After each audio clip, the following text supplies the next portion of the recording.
చేరవచ్చిన మీ అందరికీ క్రీస్తు నామంలో నా శుభాభివందనాలు తెలియజేస్తున్నాను. దేవుని పిల్లలారా,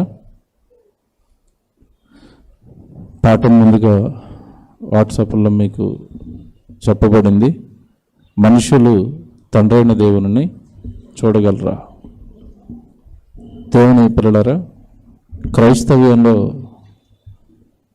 ఒక అనుమానంగా క్రైస్తవ్యం మొత్తానికి ఎప్పటి నుంచో ఒక ప్రశ్నగా మిగిలిపోయిన అంశమే ఈరోజు మీరు వింటున్న ఈ వాక్యం. దేవుడు మాకు కనిపించాడు, దేవుడు మాతో మాట్లాడాడు, దేవుడిని మేము చూసాము అని ఈరోజు చాలామంది వారి ప్రసంగాలలో మనతో చెబుతూ ఉంటారు. దేవుడు మాకు కనబడి మీకు ఈ విషయాన్ని చెప్పమన్నాడు అని మాట్లాడేవారు కూడా చాలామంది క్రైస్తవ్యంలో మనకున్నారు. నిజానికి దేవుడిని మనుషులు చూడగలుగుతారా? ఇది ఎంతవరకు వాస్తవం? ఒకవేళ కనబడితే దేవుడు ప్రేమమయుడు కదా, భూమి మీద ఉన్న మనుషులంగా మనం ఆయన పిల్లలం కదా, కనబడే దేవుడు అయితే మరి అందరికీ కనపడక కొందరికే ఎందుకు కనపడుతున్నాడు? కనబడితే అందరికీ కనపడాలి, కనబడకపోతే ఎవరికి కనబడకూడదు. ఉదాహరణకి గాలి ఉంది. గాలి యొక్క లక్షణం ఏంటంటే పని చేస్తుంది, కానీ కంటికి కనబడదు. కనబడనిది ఎవరికి కనబడదు, అంతే కదా? గాలి నాకు కనబడింది అన్నాడు అనుకోండి, ఏమంటారు? వెరువాడు అంటారు, అంతేనా? గాలి కనపడదు. కనబడని లక్షణం ఉన్న ఏది కనపడదు, కనబడే లక్షణం ఉన్న ఏదైనా కూడా కనబడుతుంది. నీరు నాకు కనబడుతుంది, మీ అందరికీ కనబడుతుంది. దేవుడి విషయానికి వచ్చేసరికి సరైన అవగాహన సమాజానికి లేకపోయేసరికి ఏది చెప్పినా ప్రజలు నమ్ముతారు, ఏది చెప్పినా ప్రజలు వింటారు అన్న ఒక అపోహ ఉండటం వలన క్రైస్తవ సమాజానికి ఇంతకాలం దేవుడి పేరట అబద్ధాలు చెప్పుకుంటూ వెళ్ళిపోయారు. దేవుడు కనిపించాడు, దేవుడు కనిపించాడు, నాకు పలానా విషయం చెప్పాడు, మీతో చెప్పమన్నాడు. స్వప్రయోజనాలకి దేవుడు కనపడాడు అని చెప్పుకొని ఆయన్ని వాడుకున్న వారు కూడా చాలామంది లేకపోలేదండి. ఒక పాస్టర్ గారు, దేవుడు నాకు రాత్రి కనపడి సంఘానికి చెప్పమన్నాడు. ఏం చెప్పమన్నాడు అంటే, నాకు కారు కొనివ్వమన్నాడు, మీతో చెప్పమన్నాడు, మీ ఇష్టం, మీరు కొనివ్వలేదంటే మీ పని అంతే అన్నాడు. ఇక విశ్వాసులకు భయం వేసింది. చెప్పింది ఎవరు? దేవుడు. కనబడి చెప్పాడు గనక ఇప్పుడు కొనివ్వకపోతే మా మీదకి ఏమొస్తుంది? శాపం వస్తుందన్న భయంతో అప్పటికప్పుడు తెల్లవారుసరికి వచ్చే ఆదివారం తెల్లవారుసరికి కారు సంఘం ముందు పెట్టారు. ఇలా స్వప్రయోజనాలకి దేవుడు మాతో కనబడ్డాడు అని చెప్పుకునేవారు ఉన్నారు. లేదా వాళ్ళని వాళ్ళు భక్తిపరులుగా ప్రజల ముందు కనబరుచుకోవడానికి దేవుడు వాళ్ళకి ఏదో ఫ్రెండ్ అయినట్టుగా, మేము మాట్లాడుతున్నాం, మేము చూస్తున్నాం, మాకు కనబడుతున్నాడు అని చెప్పి ఒక రకంగా ఇంతకాలం ప్రజలని మోసం చేశారు అని చెప్పక తప్పదు వాక్యాన్ని బట్టి. ఎందుకంటే బైబిల్లో దేవుడు అండి ప్రసంగాలు వింటున్న క్రైస్తవులకి బైబిల్లోనే ఒక మాట రాశాడు ఆయన. మార్కు సువార్త 4వ అధ్యాయము 24వ వచనం. దయచేసి రాసుకుంటూ, నేను చాలా రెఫరెన్స్లు ఇస్తాను ఈరోజు, బైబిల్ చూస్తూ ఉండాలి. మార్కు సువార్త 4వ అధ్యాయము 24వ వచనం. మరియు ఆయన, మీరు ఏం వింటున్నారో జాగ్రత్తగా చూడండి. ఏమండి, వినబడేదంతా దేవుడు వాక్యమైనప్పుడు, వినబడేవన్నీ దేవుడు మాట్లాడినప్పుడు తిరిగి మరలా దేవుడే మీరు ఏం వింటున్నారో జాగ్రత్తగా చూసుకోండి అని ఎందుకు చెప్తాడు? అంటే వినబడేదంత నిజం కాదు, వినబడేవన్నీ దేవుడి మాటలు కూడా కాదు. పిల్లలు ఎక్కడ దెబ్బతింటారోనని తండ్రి జాగ్రత్త చెప్తున్నాడు. బిడ్డని స్కూల్కి పంపించేటప్పుడు తల్లి జాగ్రత్త చెప్తుంది, నాన్న జాగ్రత్తరా, బస్సు ఎక్కేటప్పుడు జాగ్రత్తరా, దిగేటప్పుడు జాగ్రత్తరా, రోడ్డు దాటేటప్పుడు జాగ్రత్తరా. బిడ్డకి తల్లి కానీ తండ్రి కానీ అలా జాగ్రత్తలు చెప్పుకుంటారు. పరలోకంలో ఉన్న కన్న తండ్రి వినే విషయంలో పిల్లలు మోసపోతారు. ఎందుకంటే వినబడేదంతా వాక్యం కాదు, వినబడేవన్నీ దేవుడి మాటలు కాదు, వినబడేదంతా సత్యము కాదు, వినబడేదంతా కూడా దేవుడు చెప్పమన్నది కాదు. ఒక్కొక్కసారి క్రైస్తవ్యాన్ని చూసినప్పుడు ఎంత జాలేస్తుంది అంటే, ఏది దేవుడి మాటో ఏది సొంత మాటో గుర్తించలేని స్థితికి క్రైస్తవ్యం ఉండిపోయింది. ఇక్కడ అందుకే యేసుప్రభు అంటున్నారు, మీరేం వింటున్నారో జాగ్రత్తగా చూసుకోనండి. ఎక్కడ చూడాలి? క్రైస్తవుడు ఏది చూడాలి? బైబిల్ చూసుకోవాలి. విచిత్రం ఏంటంటే అసలు చాలామంది బైబిల్ పట్టుకునే రారు గుడికి, ఇంకెక్కడ చూసుకుంటారు?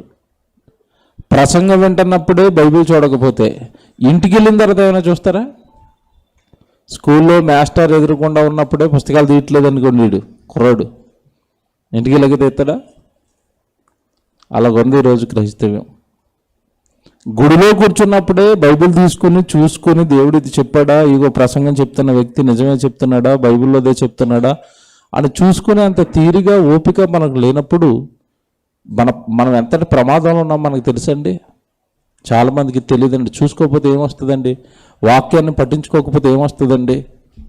వాక్యాన్ని సరిగా చెప్పే సంఘంలోనికి నేను వెళ్ళకపోతే నాకు ఏం జరుగుతుందండి? చాలామంది ఏమంటారంటే, ఏమన్నా రావట్లేదంటే దూరం అయిపోయిందన్న, పక్కన ఏదో చిన్న సంఘం ఉంది అక్కడికి వెళ్ళిపోతున్నాం. ఎవడు సంఘాలకి వెళ్ళటం తప్పంటం లేదు. నేను సత్యాన్ని చెబుతున్నారా? బైబిల్లో ఉన్నదే చెప్తున్నారా? ఎప్పుడైనా చూసుకుంటున్నావా? కొంతమంది మాటలు మాకు ఎంత ఆనందాన్ని ఇస్తాయంటే, వెతుకుతున్నామన్న హైదరాబాద్లో ఎక్కడ మంచి వాక్యం దొరుకుతుందోనని. బైబిల్లో ఉన్నదన్నట్టుగా మీరు చెప్తున్నారు, అందుకే మీ దగ్గరికి వస్తున్నాం. ఆ మాట విన్న వెంటనే వాళ్ళలో నాకు ఏం కనపడుతుంది అంటే, ఒకప్పుడు అపోస్తులు కూడా ఇలాగ వెతికారండి. రాబోతున్న మెస్సయ్యని ధర్మశాస్త్రంలో ఉన్న ప్రవచనాలను బట్టి, ప్రవక్తలు రాయించిన మాటలను బట్టి వాక్యాలు హృదయంలో పెట్టుకుని ఎవరా మెస్సయ్య, ఎవరా యేసుక్రీస్తుల వారిని ఎతికారు. ఈరోజు చాలామంది బైబిల్లో ఉన్నదన్నట్టుగా ఎక్కడ చెప్తారని వెతికే వాళ్ళు ఉన్నారు. వాళ్ళ కోసమేనండి దేవుడి సంఘాన్ని నడిపించటం, వాళ్ళ కోసమేనండి దేవుడి సంఘాన్ని కట్టాడు, వాళ్ళకే దేవుడు వాక్యాన్ని నేర్పిస్తాడు. దేవుని పిల్లలరా, మీరు ఏం వింటున్నారో జాగ్రత్తగా చూసుకోనండి. వినబడేదంతా నిజం కాదు. దేవుడు మాకు కనపడ్డాడు, దేవుని మేము చూసాం అని చాలామంది మాట్లాడుతున్నారు. ఇంతకీ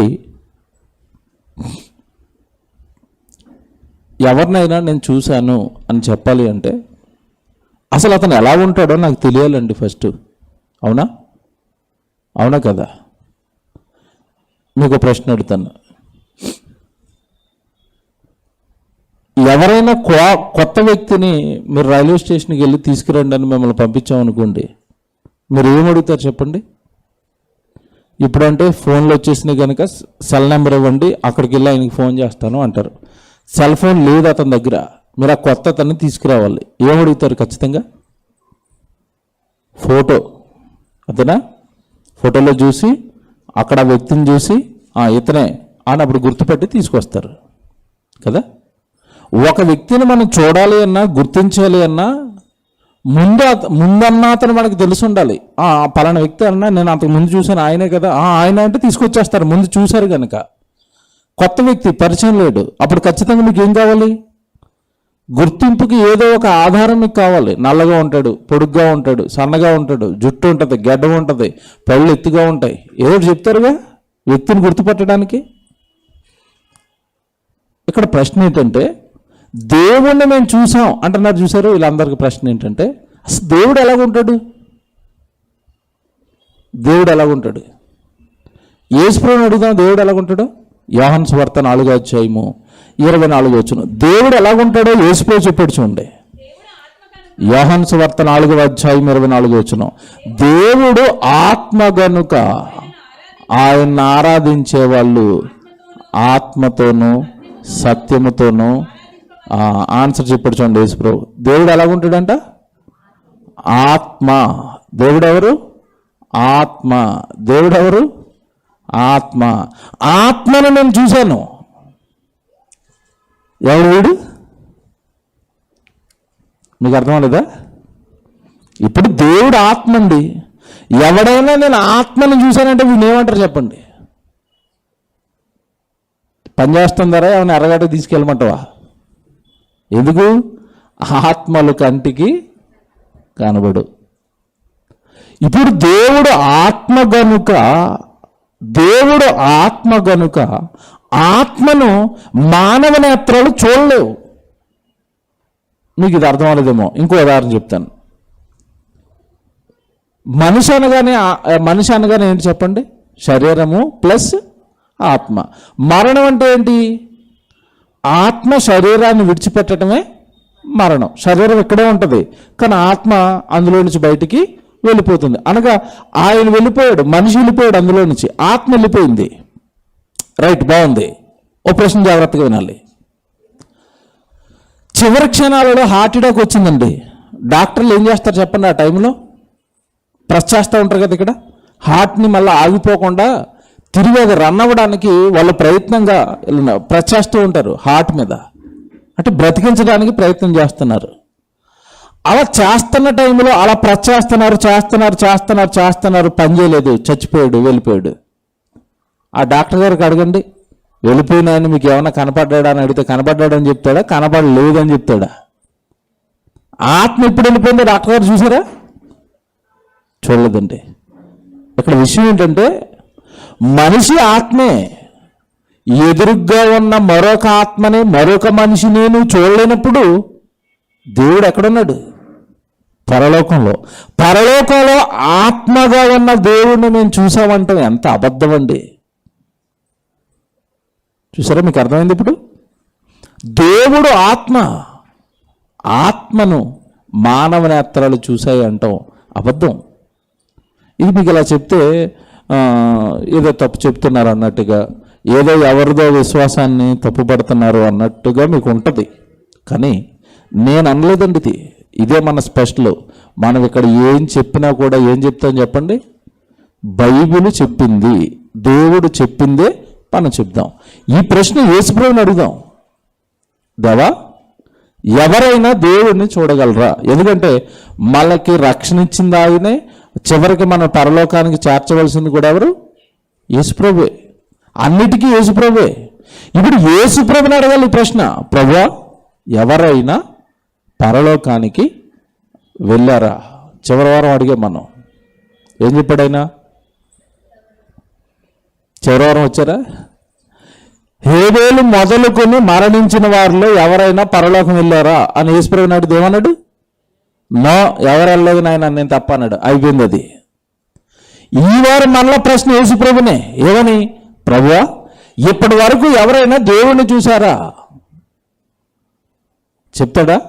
చెప్తాడు.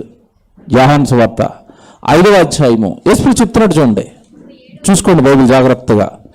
యోహాను సువార్త 5వ అధ్యాయము 37వ వచనం అండి. యోహాను సువార్త 5వ అధ్యాయము 37వ వచనం. మరియు నన్ను పంపించాడు తండ్రి, నన్ను పంపిన తండ్రియే నన్ను గురించి సాక్ష్యం ఇచ్చుచున్నాడు. మీరు ఏ కాలమందైనను ఆయన స్వరము వినలేదు. ఏమంటే ఒకటి ఎక్స్ట్రా చెప్పాడు ఇక్కడ ప్రభు. చూశారా అని మనం అడిగాం. ఆయన ఏమంటున్నాడు అక్కడ? చూడలేదు ప్లస్ ఇంకోటి చెప్పాడు అక్కడ.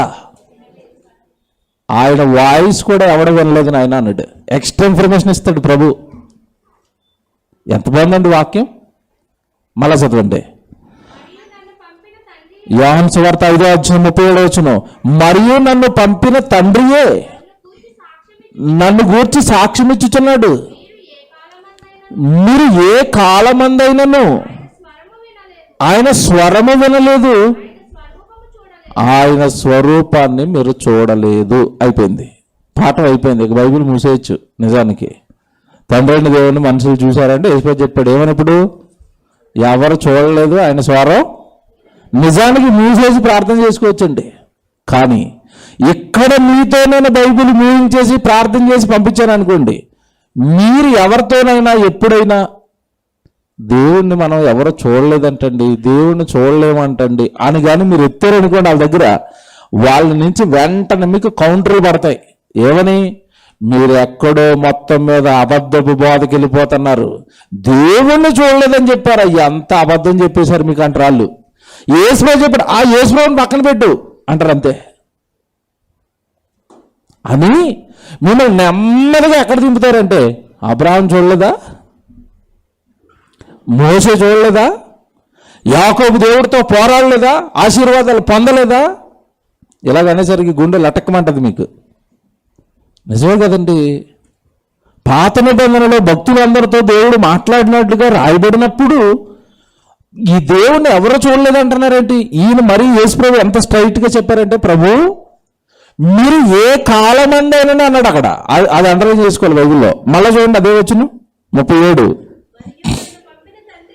మరియు నన్ను పంపిన తండ్రియే నన్ను గూర్చి సాక్ష్యం ఇచ్చుచున్నాడు, మీరు ఏ కాలమందైనను అండర్లైన్ చేసుకోండి. అది ఆదాము కాలమా, అబ్రహాము కాలమా, ఇస్సాకు కాలమా, యాకోబు కాలమా, ఏమండి మోషే గారి కాలమా, ప్రవక్తల కాలమా, ధర్మశాస్త్ర కాలమా, మీరు ఏ కాలమందైనను, అది ఆదాము కాలమా, పితరుల కాలమా, మీరు ఏ కాలమందైనను ఆయన స్వరం వినలేదు, ఆయన స్వరూపాన్ని మీరు చూడలేదు. అయిపోయింది. దేవుడు స్వరం కూడా మీకు వినపడలేదు. స్వరమే వినబడినప్పుడు ఇక స్వరూపం ఏమి కనబడుతుంది? ఏంటండి ఇలా కన్ఫ్యూజ్? కొత్త వాళ్ళకి ఎలా ఉంటుందంటే ఏదో కన్ఫ్యూజన్. ఎందుకంటే ఇంతకాలం నుంచి మన బోధలు ఏమి వినుకుంటూ వచ్చామంటే, దేవుడిని మేము చూసాము, దేవుడు మాతో మాట్లాడాడు, దేవుడు మమ్మల్ని పలానా ఊరికి వెళ్ళి సేవ చేయమన్నాడు, ఇవన్నీ విన్నాంగా. పోనీ ఇవన్నీ పక్కన పెట్టినా మీకు బైబిల్లో నుంచి కాస్త బైబిల్ చదివిన వాళ్ళకైతే మరి అన్నీ అబ్రహాంతో మాట్లాడాడుగా దేవుడు, అబ్రహాంకి పలానా ఊరిని చూపిస్తున్నాడు వెళ్ళిపో అన్నాడు. మోషే గారితో అయితేనే ఉండి 40 రోజులు ఉపవాసం చేస్తున్నప్పుడు సీనాయి పర్వతం మీద అక్కడ మాట్లాడాడు. ఆదాముతో ప్రతి చల్లపూట మాట్లాడుకోవడానికి దేవుడు వచ్చేవాడు. ఇవన్నీ బైబిల్లో ఉన్నప్పుడు యేసుప్రభు ఎందుకు ఇలా మాట్లాడుతున్నాడు? అసలు మీరు ఏ కాలమందైనను ఆయన స్వరం వినలేదు, ఆయన స్వరూపాన్ని మీరు చూడలేదు. బైబిల్ కష్టం అండి, కానీ ఇష్టపడితే సులువు. బైబిల్ కష్టమే, కానీ ఇష్టపడితే చాలా సులువుగా ఉంటుంది.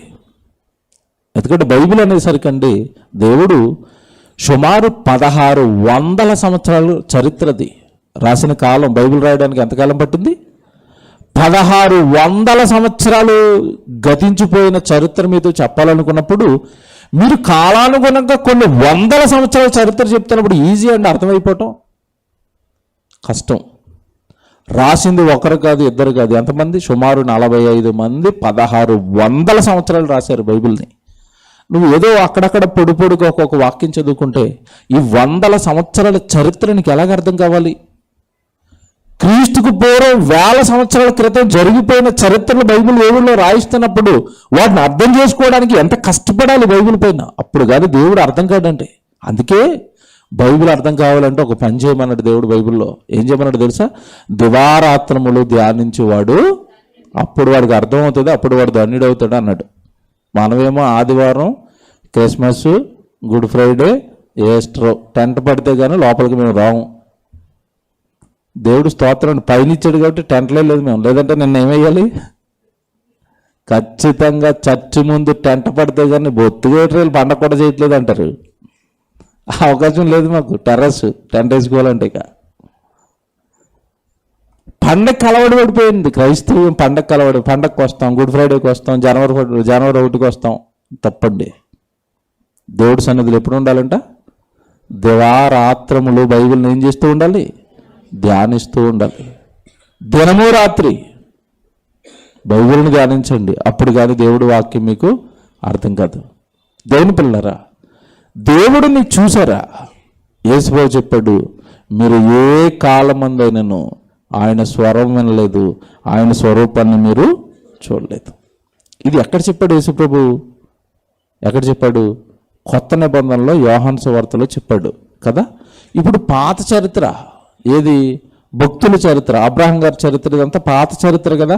ఇప్పుడు దాన్ని యేసుప్రభు చెప్పిన ఈ మాటని పక్కన పెట్టి ఆలోచించి నేర్చుకోవాలి. ఇప్పుడు మీకు సంగతి చెప్తానండి, బాగా వినాలి. ప్రతిదానికి ఒక క్రమం ఉంటుంది, పద్ధతి ఉంటుంది, అంతేనా? కూర వండాలి అంటే ఏముంటుంది చెప్పండి? క్రమం ఉంటుంది, పద్ధతి ఉంటుంది, అంతే కదా. బీరకాయ వేపుడు చేయమన్నాడు ఆయన. బీరకాయ వేపుడు చేయమంటే బీరకాయలు అటుకొచ్చి ముక్కలు నరికి మూగుళ్ళు వేసి అక్కడ పెడతారు, అది తిను బీరకాయ వేపుడు అంటారా? ఏముంటుంది దానికి? క్రమం. పట్టుకురావాలి, పై తూలంతా తీయాలి, కడగాలి పీసుల కింద. ఇంకా మంచి భార్యలు అయితే ముక్క నోట్లో వేసుకుంటారు వండేటప్పుడే. ఎందుకు? బీరకాయ చేదుగా ఉందా మంచిదా? మంచి భార్యలు అయితే నోట్లో వేసుకుని చేదుగా ఉన్న ముక్కలన్నీ పక్కది పోయి తింటాడు అనేసారు అనుకోండి, ఆయన పోతాడు ఇక. అలాగా ప్రతి దానికి ఒక క్రమం కదండి, పద్ధతి. కూర వండకు ఒక పద్ధతి, చికెన్ వండుకోవడానికి ఒక పద్ధతి. చికెన్ కూర వండమంటే అలా తిరుగుతున్న కోడిని అడుగుచ్చి ముగ్గులేస్తారా? చికెన్ కూరకు ఒక పద్ధతి. కోడిని పట్టుకురావాలి, ఏమంటే ముందు పేక్ కట్ చేయాలి, రక్తం వెళ్ళిపోయి కొట్టుకునే వరకు ఆగాలి, తర్వాత వేడి నీటిలో వేయాలి, ఆ పై బొచ్చు అంతా తీయాలి, ఆ తీసిన తర్వాత కరెక్ట్గా మధ్యలో కట్ చేసి లోపల పేగులు చేదుగుడ్డు అంత వేస్ట్ అంతా బయటికి తీసేయాలి. ఈ లోపు స్కిన్ లెస్ అన్నారనుకోండి, పైన తోలంతా తీసేయాలి. అప్పుడు చక్కగా దాన్ని నరికి ఉప్పు కారం వేసి అప్పుడు పొయ్యి మీదకి ఎక్కించి అన్ని రకాలు వేసి వండితే అప్పుడు చికెన్ కూర. బీరకాయ వండాలంటే క్రమం, ఒక చికెన్ కూర వండాలంటే క్రమం, ఒక పండు తినాలంటే క్రమం. అటుపండు తినమన్నారనుకోండి, దానికి ఒక క్రమం. చక్కగా ఇలా తోలు పైకి తీసి లోపల తినాలి, అంతే కదండి. ఈ దానిమ్మ పళ్ళు ఉంటాయి, దానికి ఒక క్రమం. వలవంగానే లోపలన్నీ కిటికీలు ఏ కిటికీలు ఉందో ఎత్తుకోవాలా, ఏంటి గింజ. ఎవడు పళ్ళు తినడానికి, నిజంగా ఆ దానిమ్మ పళ్ళు తినడానికి అండి ఎంత కష్టం అండి. కోసి ఎక్కడున్న లోపల వెతికి గిన్నెలు వేసుకుని అప్పుడు తినాలి. పెద్దానికి పద్ధతి. తొందరపడితే నువ్వు ఏదో అటు ఇటుగా చేసేస్తానంటే అవ్వట్లేదు. ఇంత క్రమం, ఇంత పద్ధతి తిండికొందే ప్రతిదానికి ఉందండి. బట్టలకి పద్ధతి. దారం ముందు ఎక్కడో పత్తిని వేస్తారు, పత్తిని వేసిన తర్వాత పత్తిని కోస్తారు, దాన్ని దారాలుగా ఉడుకుతారు, ఆ దారాలను మళ్ళీ రంగులేస్తారు, రంగేసిన తర్వాత ఇగో బట్టలు వస్తున్నాయి. బట్టలకు ఒక పద్ధతి, తినడానికి ఒక పద్ధతి, టేబుల్ తయారైంది దీనికి ఒక పద్ధతి, బొమ్మ వస్తుంది దానికి ఒక పద్ధతి. అన్నిటికీ పద్ధతులు, క్రమ పద్ధతులు ఉన్నాయి. వాక్యానికి క్రమ పద్ధతి లేదండి. అక్కడో మొక్క ఎత్తుకుంటారు, ఎక్కడో మొక్క ఎత్తుకుంటారు, అదేంటో తెలియదు ఇదేంటో తెలియదు, కలిపి కొట్టరా కావేటి రంగా విన్నబడిపోతాడు అంతే. దేవుడు చూశాడు, ఎక్కడుంది బైబిల్ అబ్రహాం గారు చూశాడు అంతే, ఇంకేం మాట్లాడుకో, దేవుడు చూశాడు అంతే, నాతో వాదించుకో శాపిస్తానంటాడు అంతే. ఇలా సైలెంట్గా. ఇలా కాదండి. పిల్లల్ని స్కూల్లో వేసిన తర్వాత చదువుకు ఒక పద్ధతి ఉంది. వాడు చిన్నప్పుడు వాళ్ళ దగ్గర నుంచి స్టార్ట్ చేయాలి. ఆ తర్వాత వెళతాడు 1వ తరగతి, 2వ తరగతి, 3వ తరగతి, 10వ తరగతి, క్రమం. ఇదే క్రమాన్ని దేవుడు బైబిల్ విషయంలో పాటించండి క్రైస్తవులారా అని చెప్పాడు. మీరు క్రమంగా వాక్యం నేర్చుకుంటేనే తప్ప ఇవన్నీ తెలియదు. అక్కడ మొక్క చదివితే ఇప్పటికీ బైబిల్ రాదు మీకు అన్నాడు. ఉపదేశానికి క్రమం ఉందన్నాడు. వాక్యాన్ని క్రమ పద్ధతిలో నేర్చుకుంటేనే విషయాలు, లోతైన సంగతులన్నీ మీకు అర్థమవుతాయి అన్నాడు. ఓ మాట చూపిస్తాను, అంటే పద్ధతి. రోమపత్రిక 6వ అధ్యాయము పౌలు గారు చెప్తున్నారు చూడండి. రోమపత్రిక 6వ అధ్యాయము 17వ వచనం చూడండి.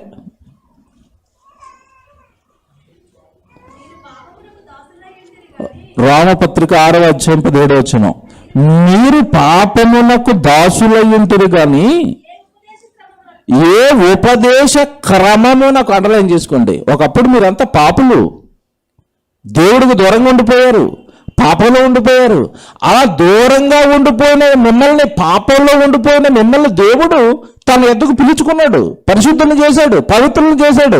ఈ పరిశుద్ధుల్ని పవిత్రులను చేయడానికి మీరు దేవుడు మిమ్మల్ని ఎలా పిలుచుకున్నాడు అంటే ఉపదేశం, వాక్యం చెప్పి రప్పించుకున్నాడు. మీకు మాట చెప్తున్నానండి, ఇక్కడ మేము ఎవరిని ప్రలోభాలు పెట్టం. దేవుడి దగ్గరికి వస్తే దేవుడు మాకు అది ఇస్తాడు ఇది ఇస్తాడు, ఈ ప్రలోభాలు ఏమి ఎవరిని పెట్టవండి మేము. ఎందుకంటే మీకు దేవుడిలో దేన్ని బట్టి భక్తి పుట్టాలి అంటే వాక్యాన్ని బట్టి పుట్టాలి. సంఘంలో మీరు వాక్యాన్ని బట్టి నిలబడాలి, అంతే తప్ప కేకులు ఇస్తాం, మీరు చచ్చిపోతే ఏమిటి సేవపేటికలు పంపిస్తాం, దానిపైన గుడ్లు పంపిస్తాం, సెంట్లు పంపిస్తాం, ఈ ఆఫర్లు ఏమి ఇవ్వము. ఎందుకంటే ఆ భక్తి నిలబడదు. ఏదో కోరుకుని దేవుడి దగ్గరికి వెళ్ళటం కాదు, ఏదో కేక్ వస్తుంది, శవం పెట్టి వస్తుంది, ఇది కాదండి. దేవుడి దగ్గరికి మీరు వెళ్ళాల్సింది వాక్యం కోసం. మిమ్మల్ని కాపాడేది వాక్యం, మిమ్మల్ని బాగు చేసేది వాక్యం, మిమ్మల్ని పరలోకానికి నడిపించేది కూడా వాక్యం, మనుషులు కాదండి. అది చెప్తాడు ఇక్కడ. ఏ ఉపదేశ క్రమము అన్నాడు చూడండి అక్కడ. ఏ ఉపదేశ క్రమమునకు మీరు అప్పగింపబడితేరో దానికి హృదయపూర్వకంగా లోబడిన వారై, వాక్యానికి, ఉపదేశానికి, క్రమానికి లోబడండి. ఉపదేశానికి ఒక క్రమం ఉంది, వాక్యానికి ఒక క్రమం ఉంది. ఆ క్రమంగా మీరు వాక్యం నేర్చుకుంటే వస్తుంది తప్ప అక్కడో ముక్క ఇక్కడో ముక్క పట్టుకుంటే బైబిల్ మీకు ఎప్పటికీ రాదు. క్రమం అంటే వరస, పద్ధతి. క్రమంగా బైబిల్ నేర్చుకోండి, అప్పుడు మీకు వాక్యం వస్తుంది. ఇప్పుడు చూద్దాం ఏంటంటే క్రమం ఎలాగండి మాకు వస్తుంది అంటే, ఈరోజు పాఠానికి ఆ క్రమాన్ని వాడదాం. దేవుడిని చూసారా? యేసుబాబు అన్నాడు అసలు ఎవరు చూడలేదు. మనం అక్కడ చూసినట్టుగా ఉందిగా, వెళదాం, అక్కడి నుంచి నేర్చుకుంటూ వద్దాం. వాళ్ళ దగ్గరికి వెళదాం. ఎవరి దగ్గరికి? అబ్రహాం గారి దగ్గరికి వెళదాం, మోషే గారి దగ్గరికి వెళదాం, యాకోబు గారి దగ్గరికి వెళదాం. అసలు వాళ్ళ దగ్గరికి వెళ్ళి అసలు వాళ్ళు దేవుడిని చూసారా? అసలు వాళ్ళు దేవుడితో మాట్లాడారా? అక్కడి నుంచి వద్దాం, క్రమంగా నేర్చుకోండి అన్నాడుగా, తొందర లేకుండా. ముందు అబ్రహాం గారి దగ్గరికి వెళ్దాం. అబ్రహాం గారి దగ్గరికి వెళ్దాం ఒకసారి మీరు, లేదంటే ముందు యాకోబు గారిని చూద్దామండి. 32వ అధ్యాయము ఆదికాండం. యాకోబు గారితో దేవుడు మాట్లాడాడు, యాకోబుతో దేవుడు పోరాడాడు, యాకోబుతో దేవుడు పోరాడి దీవెనలు ఇచ్చాడు అంటున్నారుగా. అసలు చరిత్ర ఏంటి చూద్దాం, మనం చూద్దాం ఈరోజు. నిజంగా దేవుడు యాకోబుతో మాట్లాడాడా, యాకోబుతో పోరాడాడా, యాకోబుతో పోరాడింది మాట్లాడింది దేవుడేనా? చూద్దాం బైబిల్లో నుంచి. 32వ అధ్యాయము ఏమండి 30వ వచనం. సందర్భం తెలియాలి ముందు. యాకోబు గారు తెలుసు కదండి, మోసం చేశాడు అన్న ఏశావుని, మోసం చేసి ఆశీర్వాదాలన్నీ కొట్టేశాడు. ఆ భయానికి పారిపోయాడు, తన మామ దగ్గరికి వెళ్ళిపోయాడు, వివాహం చేసుకున్నాడు, పిల్లల్ని కన్నాడు. రాహేల్తో వివాహం అయిపోయింది, తర్వాత లేయాతో వివాహం అయిపోయింది, ఇంకా దాసులతో వివాహం అయిపోయింది. ఆ తర్వాత కొద్ది కాలానికి ఇంకా మామ చిన్న చూపు చూడటం మొదలుపెట్టాడు. బామ్మర్దులిక మరి మా ఆస్తి అంతా కొట్టేస్తున్నాడని కుట్ర చేయడం మొదలుపెట్టారు. ఇంకా అక్కడి నుంచి వెళ్ళిపోవాలనుకున్నప్పుడు తిరిగి తన సొంత దేశానికి వచ్చేస్తున్నాడు యాకోబు. సొంత దేశానికి వచ్చేస్తున్నప్పుడు ముందు ఆల్రెడీ అన్నని మోసం చేసి వెళ్ళిపోయాడు. అన్న ఎక్కడ చంపేస్తాడోనన్న భయంతో ముందుగా తనకున్న భార్యలను, బిడ్డల్ని, ఆస్తిని, సంపదని, తర్వాత తన దగ్గర ఉన్న పని వాళ్ళను అందరిని ముందు పంపించేశాడు. ఒంటరిగా ఏశావు ఒకడు మిగిలిపోయాడండి, వెనకాల వెళుతున్నాడు ఒకడు. ఆ వెళుతున్న సందర్భంలో ఒంటరిగా ఉన్న వేళ కొడుకును ధైర్యపరచడానికి, భక్తిపరుడు కదండి యాకోబు, దేవుని కుమారుడు కదా, భక్తిపరుడు కదా, ధైర్యపరచుకోవడానికి దేవుడు తన దూతను పంపించిన సందర్భం ఇది. రైట్, ఇప్పుడు చదువుతాం సందర్భం ఇది. ఇప్పుడు చదివితే మీకు అర్థమవుతుంది. 30వ వచనం. యాకోబు నేను ముఖాముఖిగా దేవుణ్ణి చూచితని, ఫ్రేమ్ కట్టి లోపలెట్టేశారు అంతే. ముక్క చాలా మంది క్రైస్తవులు ఇంట్లోకి వెళ్తే ఇవే ఉంటాయండి. నేను ముఖాముఖిగా దేవుణ్ణి చూచితిని, ఆదికాండము 32వ అధ్యాయము వచనం 30. ఫ్రేమ్ కట్టగానే మీరు చూడగానే అబ్బా యాకోబు ఎవరిని చూశాడు అంతే కదండి ఫీలింగ్. అబ్రహాం గారి దగ్గరకు వచ్చేసరికి అబ్రహాం గారి గురించి మాట ఉంటుంది. మంచి ఎండవేళ దేవుడు అబ్రహాముతో మాట్లాడాను. ఫ్రేమ్ కట్టండి, దీన్ని ఫ్రేములు కట్టేశారండి ఇలాగ వాక్యాలకి. అక్కడక్కడ ముక్కలు కట్ చేసి ఫ్రేములు కట్టి తగిలిచ్చేసారు గోడలకి. ఒక ముక్క. ఈ మధ్యకాలంలో హాస్పిటల్కి వెళ్ళానండి, థైరాయిడ్ హాస్పిటల్కి వెళ్తే హాస్పిటల్లో క్రైస్తవులు, నేను ముందు వెళ్ళినప్పుడు మీరు ఏం చేస్తారండి అని అడిగితే నేను స్పీచ్ చెప్తానండి, నేను ఇలా సేవ చేస్తాను, సేవకుడిని అంటే అక్కడ పక్కన రాసేసుకున్నారు ప్రీచర్ అని. మొన్న లేటెస్ట్ 1 year తర్వాత వెళ్ళాను, మళ్ళీ వదిలేసిన దాన్ని, వాడే అయిపోయింది అనుకున్న, అది ఎక్కువైపోయింది. తేడాగా ఉన్న శరీరం వెళ్ళేసరికి మాతో ట్రీట్మెంట్ చేశారండి. ట్రీట్మెంట్ చేసిన తర్వాత సార్ కొంచెం మీరు లోపల రండి అన్నారు. స్పెషల్ రూమ్ ఉంది దానికి. ట్రీట్మెంట్ అయిపోయింది, లోపల రమ్మన్నారు. మళ్ళీ ఎక్స్ట్రా బిల్లు వేసేస్తారా, ఏ టెస్టులు రాసేస్తారా, ఇదో భయం కదండి. హాస్పిటల్కి వెళ్తే మనకి ఏముంటుంది, అంటే టెస్టులు అంటారు వాళ్ళు. అమ్మ అయిపోయిందిగా అంతా, నాకు థైరాయిడ్ ఇంకేమీ లేవమ్మా నేను రానంటారు. లేదు గిఫ్ట్ ఇవ్వడానికి అన్నారు. లోపల తీసుకెళ్ళారండి రూము, కొత్త నిబంధన. తర్వాత అక్కడ ఒక స్పెషల్ గిఫ్ట్ బాక్స్, ఆ పక్కనే ఇప్పుడు చెప్పిన ముక్కలండి, ఆశీర్వాదాల ముక్కలని రాసి ఇంత దొంతర పేర్చున్నారు. నన్ను తీసుకెళ్ళినవాడు అందులోంచి ఒక 10-15 ఇలా చేతితో పట్టుకుంది. ప్యాకెట్ పెడతారు కదండి, ఇలాగా ప్యాకెట్ ఆడేవాళ్ళు ఇలా పేర్చిందండి. ఇలా పేర్చాలని ముందు పెట్టి అయ్యారు ఒకటి తీసుకోండి ఇందులో అన్నది. ఎందుకంటే ఈ సంవత్సరం దేవుడు మీకు ఇవ్వబోతున్న ఆశీర్వాదం అది అన్నది. ఇంకా అలా విశ్వాసాన్ని పాడు చేయడం ఎందుకంటే ఏం తెలియదు కదండి. వాళ్ళు చేస్తున్న తప్పే, కానీ చెప్పే సందర్భం అది కాదు. వాళ్ళ విశ్వాసం దెబ్బతింటది, వాళ్ళ భక్తి దెబ్బతింటది. ఏదో చేస్తున్నారు దేవుడి కోసం, సర్లే దేవుడి వల్ల అవకాశం ఇస్తే వాళ్ళతో వాక్యం మాట్లాడే అవకాశం అప్పుడు చెప్దాం ఇవన్నీ అనుకున్నాను. ఓ మొక్క తీశానండి, మన వాళ్ళకి కూడా చూపించాను చాలామందికి. ఏమని తెలుసండి అందులో, నిన్ను తలగా ఉంచుతాను తప్ప తోకగా ఉంచాలని ఉంది. ఎవరికి ఇచ్చారు అది? ఎవరికి ఇచ్చారండి దేవుడు? అబ్రాహాముతో చెప్పాడండి, ఇశ్రాయేలుకి చెప్పాడండి. అది ఇశ్రాయేలుకి ఇచ్చిన ఆశీర్వాదాలు అవి. అది పట్టుకొచ్చి నా చేతిలో పెట్టారు, ఓ స్వీట్ బాక్స్ ఇచ్చారు, కొత్త బైబిల్ ఇచ్చారు, దేవుడు మిమ్మల్ని దీవించాలి అన్నాడు. గాడ్ బ్లెస్ యూ అమ్మ అని చెప్పేసి వచ్చాను. వాళ్ళకి ఏం తెలుస్తుందండి? అంటే ఆశీర్వాదాలు అనేసరికి చిన్న చిన్న మొక్కలు అనుకున్నారండి. ఆ మొక్క ఈ సంవత్సరం నీకు వచ్చిన ఆశీర్వాదం అంటున్నారు. అలా అయితే బైబిల్ అంతా ఎప్పటికలా ముక్కలే ఆశీర్వాదం అనుకుంటే భూమి మీద మనకుండే ఆయుష్కాలం ఎంత చెప్పండి? గట్టిగా 100 సంవత్సరాలు బతికారు అనుకోండి, 100 మొక్కలు వస్తాయి. సంవత్సరానికి ఒకటి తీసుకున్నా 100 వచనాలు వస్తాయి. బైబిల్లో మిగతా వచనాలన్నీ ఏమైపోవాలి? మిగతా వచనాలన్నీ ఎప్పుడు చదవాలి? మిగతా వచనాలలో ఉన్న దేవుడు మనసు, దేవుడు భావం ఎప్పటికి అర్థం కావాలి? దేవుని పిల్లలారా, కనుక దేవుడి వాక్యం ముక్కలుగా చదివితే పూర్తిగా దేవుడు మనసు అనేది ఎప్పటికీ మనకి అర్థం కాదు. ఇది ఇక్కడే యాకోబు దేవుడిని చూశాడు అంతే. ఆ మొక్క కట్ చేశారు, పెట్టేసుకున్నారండి. ఏమనుంది అక్కడ? నేను ముఖాముఖిగా దేవుని చూచితిని అయిపోయింది. ఇంతకీ యాకోబు గారు చూసింది దేవుడినేనా? నెక్స్ట్ వెంటనే చదవండి, అక్కడ ఏముంది కింద? యాకోబు నేను ముఖాముఖిగా దేవుణ్ణి చూచితిని, అయినను నా ప్రాణము దక్కినదని ఆ స్థలమునకు పెనూయేలు అని పేరు పెట్టేశాడు. ఏమండి ఇది ఇంత మీరు ఇప్పుడు చదివింది 30 వచనం కదండి, పైన 24 చదవండి ఒకసారి. యాకోబు ఒక్కడు మిగిలిపోయాను, ఒక నరుడు తెల్లవారు వరకు అతనితో పెనుగులాడను. పైన ఏమన్నది 24లో? ఎవరితో పెనుగులాడాడంట? నరుడు. కిందకి వెళ్ళేసరికి ఆ నరుడిని యాకోబు ఏమంటున్నాడు? నేను ముఖాముఖిగా దేవుణ్ణి చూచితిని అంటాడు. ఇంతకీ యాకోబు దగ్గరకు వచ్చి పోరాడింది, మాట్లాడింది నరుడా దేవుడా? ఒక్క యాకోబే 2 స్టేట్మెంట్లు ఇచ్చాడు అక్కడ. 24లో ఏమంటున్నాడు? 24లో యాకోబు అక్కడ మిగిలిపోయాను, ఒక నరుడు తెల్లవారు వరకు అతనితో పెనుగులాడెను. నరుడు అన్నాడు. కిందకి వెళ్ళేసరికి నేను ముఖాముఖిగా దేవుణ్ణి చూచితిని అన్నాడు. ఈ 2 జ్ఞాపకం పెట్టుకోండి. ఒక చోట నరుడు అంటున్నాడు, ఒక చోట దేవుణ్ణి చూశాను అంటున్నాడు. ఇప్పుడు ఇదే సందర్భాన్ని ఇంకొక పుస్తకంలో ఇంకొక ప్రవక్త రాశాడు. హోషేయ గ్రంథం మీరు చూడండి, 12వ అధ్యాయము 4వ వచనం చూడండి. హోషేయ గ్రంథం 12వ అధ్యాయము 4వ వచనం చూడండి మీరు. అతను దూతతో పోరాడి జయమునందుని. ఇది యాకోబు గారి గురించి రాయబడిన సందర్భమే. ఒక్క యాకోబు గారు పోరాడిన సందర్భం 3 చోట్ల 3 రకాలుగా ఉంది చూడండి. పైనేమో నరుడితో పోరాడాను, కిందకి వెళ్ళేసరికి ముఖాముఖిగా దేవుని చూచాను. ఇప్పుడు 12వ అధ్యాయం హోషేయ గారు చెప్తే ఏమంటున్నారు? నేను దూతతో పోరాడాను.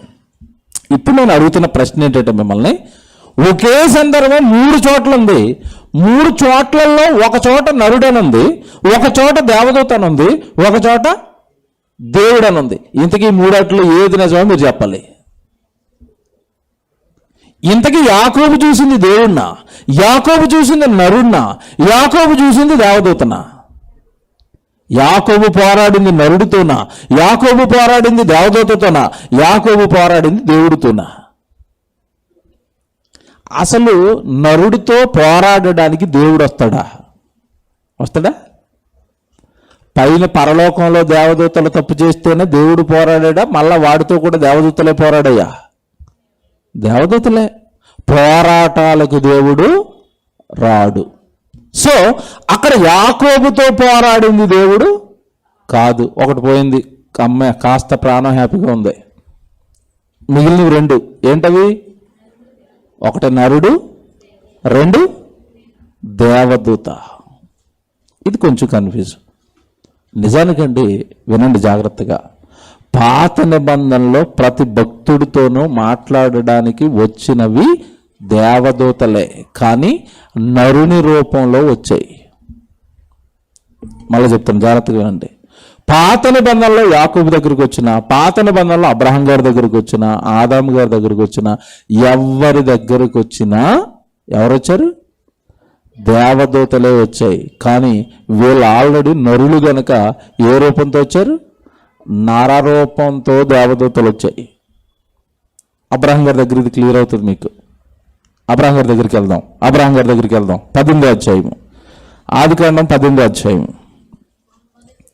ఏమిటి ఇదంతా బైబిల్ అండి. ఇంతలాగా బైబిల్ తిరిగితేనే తప్ప ఏ దాని మీద స్పష్టత రాదు.